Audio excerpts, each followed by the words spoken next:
Hello everybody, and welcome back to another video. My name is Tom from 6 Foot Networks, and I believe this is the first video that I'm actually shooting while driving. So I'm going to try my best not to, drive on a sidewalk, knock over trees, telephone poles, that kind of thing. And forgive me that I'm looking straight ahead and not so much in the camera like I normally do. But I wanted to touch on some points today, and things have been kind of quiet over the last few weeks. But my company has been getting more and more work, and we actually have a project that's starting tomorrow morning and is going through Friday the following week. So I'm going to be pretty busy during normal business hours, but I will do what I can to report any updates that happen if anything comes up during the week. I did get an email from GM, but I'll be honest with you, I have not read it. It had to do with the virtual experience to try out the new EVs, but I haven't tried it, and I don't have anything really prepared for that, so can't really talk about that. But as far as everything else goes, my Bolt's doing well. Haven't heard anything further from my local dealership on getting the replacement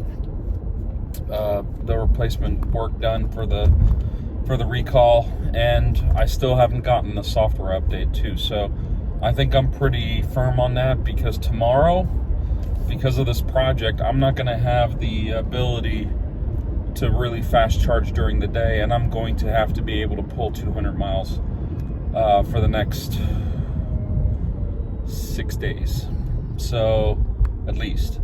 So I need to be able to charge to 95% and just do what I have to do in order to do my job.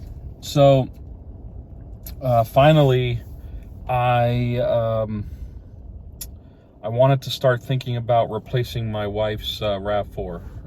She has a 2017 ICE that we want to look at, either a very nice hybrid with decent range, or going all the way over to EV.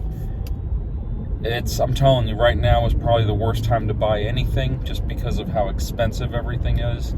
I went to Costco today, and I came across the auto program brochure that they have, that they give you a breakdown of all the rebates and discounts and whatnot, but nothing really jumped out at me.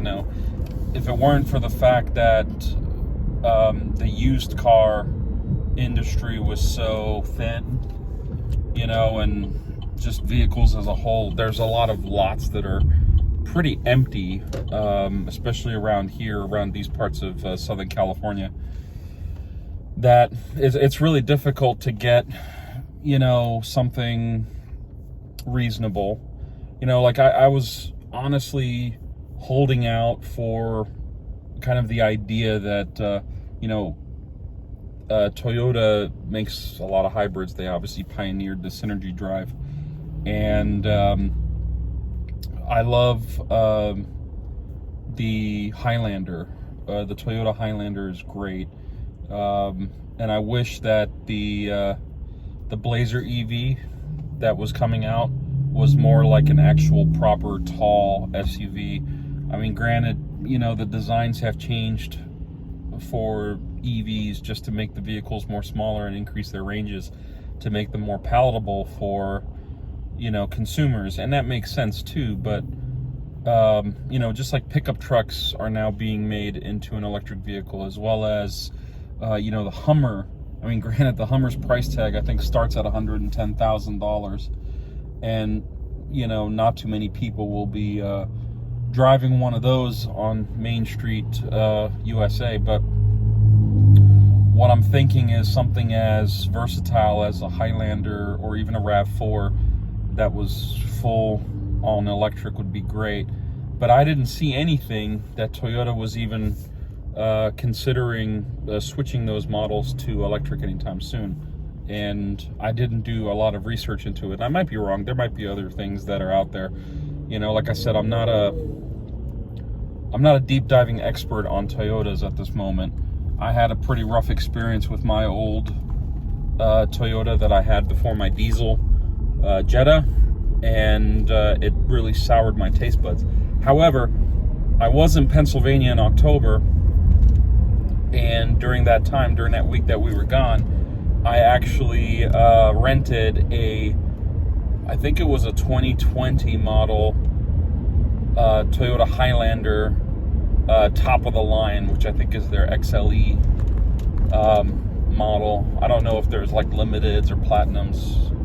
I just don't know how far they go, but that car was really nice, and I really thought, God, you know, if they made an EV version of this, I may have to look at it, because it was so much bigger than this car internally. And if there was some kind of comparable mileage, you know, say somewhere around 250 miles per pack, I mean, that would be great. Granted, it would probably be more expensive. It would probably be like $60,000, $65,000, $70,000. But I think for the space and, you know, what it kind of tailors to, you know, when you have a family, you have a wife and son, when you do family trips, this car did great for us, because my son is still small. He's, you know, he's 8 years old, so he's not lugging around bags of sports gear. He's not doing extracurricular activities or anything like that. But, you know, even when we go grocery shopping, we have a tendency to pile our cars to the roof. And I know I do this one all the time. When I come out of Walmart, I have to use the rear-facing camera for the mirror, which I really like about this car too. Is the rearview mirror has the option to use the rear camera. There's actually two cameras on the tailgate, one for the backup system and the other one for just if you want to flip the mirror to show you the, you know, camera view. It's a neat option. But anyway, you know, if you're a person that lugs around a lot of stuff, and I can see, you know, people that maybe have a business that requires them to, you know, tug a lot of stuff to, I don't know, shipping carriers, you know, FedEx, UPS, whatever, DHL, that might do you a lot of favors, because it's a full-size SUV. It's not like the larger counterpoint of this car, which, I mean, like I said, it just depends on what you use it for. Personally, I love EVs so much right now. Like, this car is perfect. I drove my wife's car today, and again, I had like a 45-minute you know, mental lapse where I forgot that she has an automatic transmission, not one pedal driving, and I had to remember to step on the brake when I let off the gas. Whereas right now I'm driving an L, and let off the gas, the car stops. So, you know, there's a lot of things that I've gotten used to in this car that I could absolutely not, I can't live without them anymore. Like one pedal driving, and also just knowing that I don't have to deal with gas stations anymore. I forgot how much I hated gas stations, because for the first time today, I went to go get gas in my wife's car, in my wife's RAV4. First of all, it was $52 to fill up her, I don't know, 3/4 of a tank. And I think it was $4.89 a gallon or something like that. Something stupid. And when we got in, you know, we did the car wash thing, we did everything, and when we left, I had noticed on her little, you know, her RAV4 has a smaller display in the center that kind of gives you the radio and all that stuff, but I noticed that the range was only 258 or 59, somewhere around this vehicle's maximum range. Now, you know, that's just an estimate, because if you know, drive like I do, and you have a heavy foot, or you, you know, you have a mental lapse and you think you're one pedal driving and then you have to slam on the brakes. That all affects your efficiency, right? And to put it bluntly, that car's efficiency, I think we only put 14 miles on it. I think it dropped to 228 miles. So we lost a lot of efficiency. Now, granted, my driving doesn't help, but you know, those things are estimates. They're not numbers that are set in stone. It can't physically tell you that, oh, okay, you have this much fuel in a tank, this is how far you're going to go, because that's not realistic. That's not how these things work.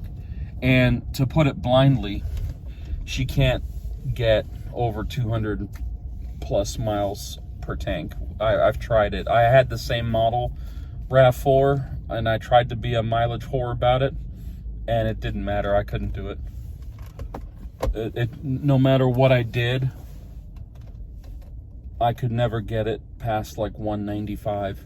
So just know that I lost a parking spot. I hate when I do that.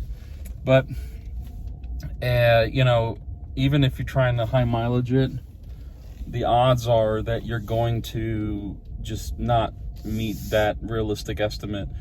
And you're going to be stuck. You're going to be in a pinch, and then you're going to essentially hate life, because you're going to realize that, oh my God, I need to, you know, put in $50 worth of gasoline to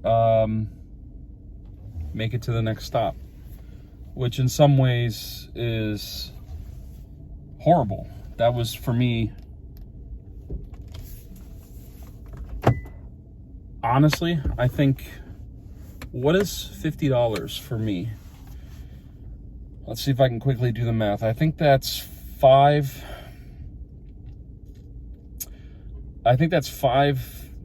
average DC fast charge sessions. That'll get me to that'll probably gain me like 110 miles, 120 miles each. So for the same price, I can go, what, 700 miles? And if I level 2 charge at home with my solar, it's 20, I think I worked it out to like 21 cents per kilowatt hour, which ultimately gets credited back through the utility because I have net metering.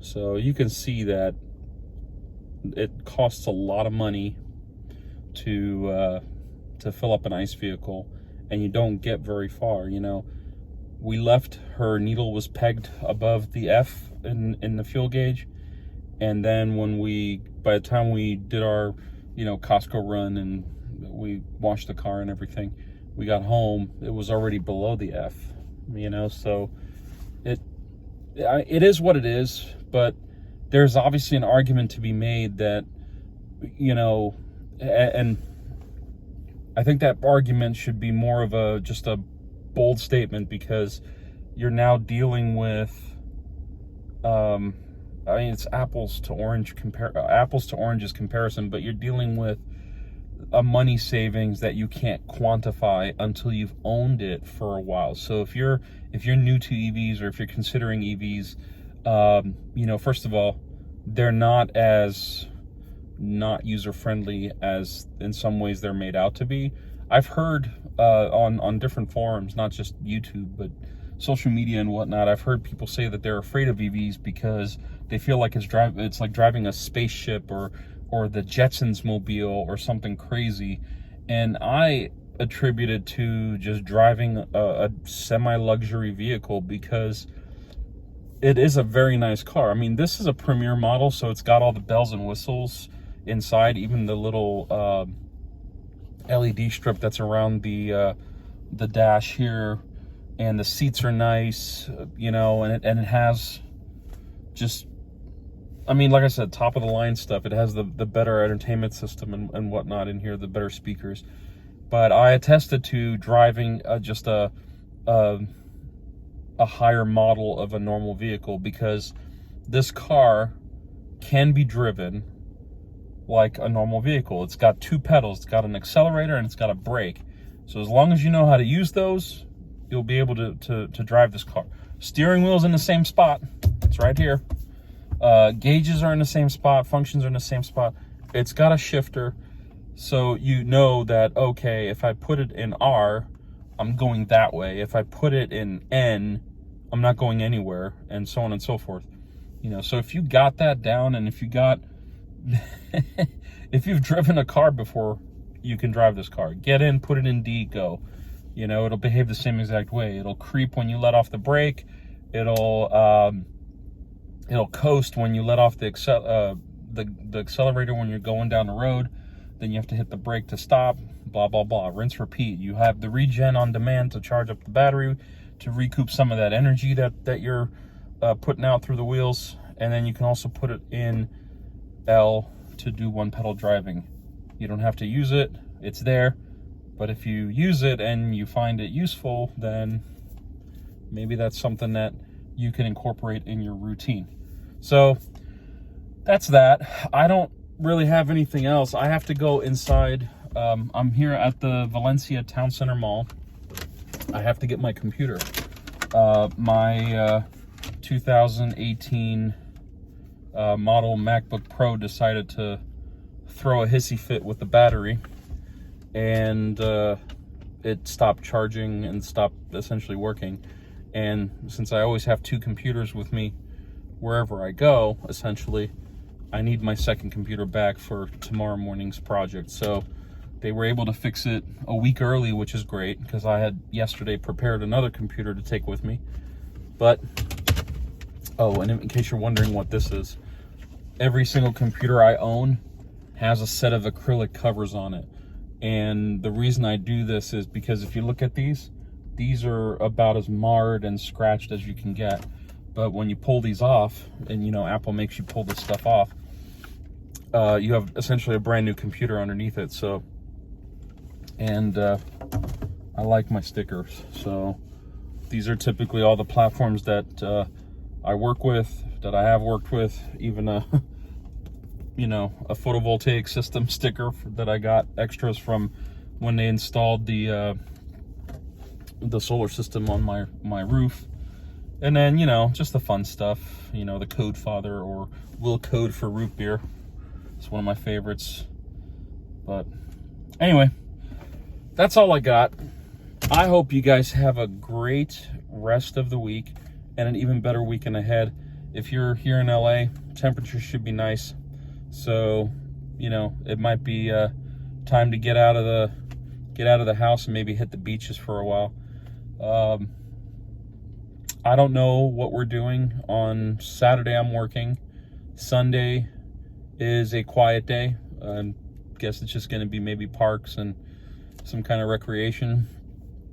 But other than that, if you're still with me and you haven't passed out or left the video, I appreciate you for sticking around. As you guys know, this channel is not our primary source of livelihood. So it really does come second, and in some ways third, because the family for me is second. So a lot of work goes into, you know, research and producing and creating, and you guys know that a lot of my videos are just like this, me talking to you guys. There's no you know, I don't do a lot of multicam stuff. I don't do hardcore edits. I can edit. It just takes forever, and it's time that I unfortunately don't have, because, you know, when you're working between 12 and 16 hours a day, you know, carving out time for sleep is the most important thing. And unfortunately for me, sleep is like 5th on my list of things to do, because I do have an 8-year-old that depends on me. I have a wife that has requirements of me, and which is fair, because I'm at home every day. But at the same time, you know, we still gotta do chores, gotta do the list, you know, the honey-do list. And sometimes I just sleep 2 or 3 hours a night. So these videos, if they have gaps between them, don't worry. Rest assured, I'm not dead. Although if I was, you probably wouldn't know. Maybe my wife would get on and leave a post of a picture of my tombstone. Maybe, I don't know. But all joking aside, you guys rock. You guys are amazing. You know, we do make a little bit of money, nothing crazy, off these videos. And they do help me, you know, if not hire somebody to help me, you know, produce and edit, they allow me to, you know, take care of my family, which is probably the most important thing at this point. You know, I really, really appreciate you guys. Thank you so much for watching. And until next time, have a great weekend. Take care. Bye-bye.